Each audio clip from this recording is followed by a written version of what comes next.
Hello, YouTube. Today I'm going to be talking about why it is important for nursing students to complete their nursing prerequisites prior to entering into the nursing program.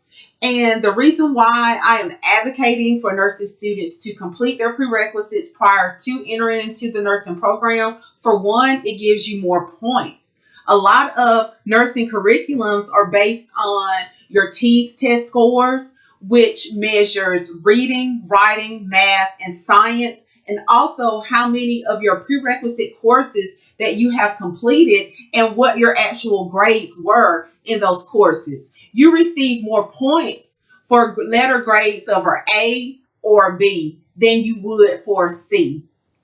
And so therefore, it's important, the more of those prerequisites that you complete prior to applying to enter into a particular nursing program, the more points you will have.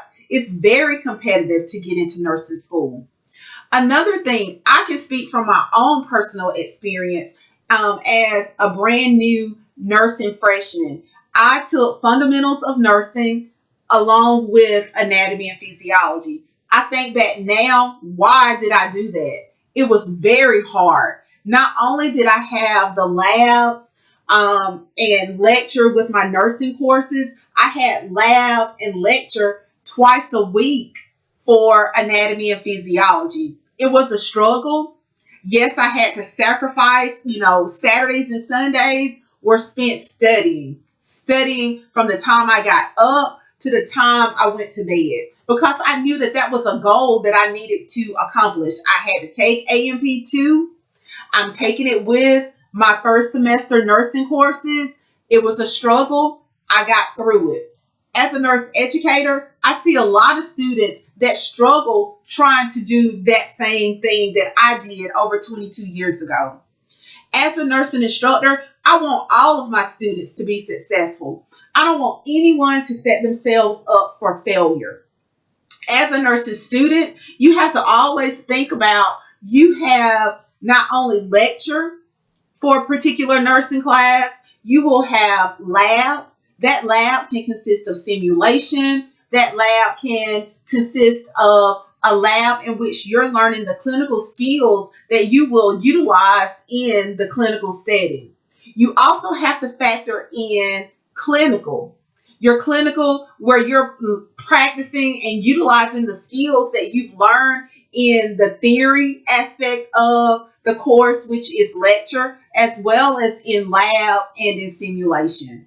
So all of that is just in one particular nursing course. You also have other courses that you may take simultaneously with a particular course that has a clinical built into it. So you have other assignments in those courses also.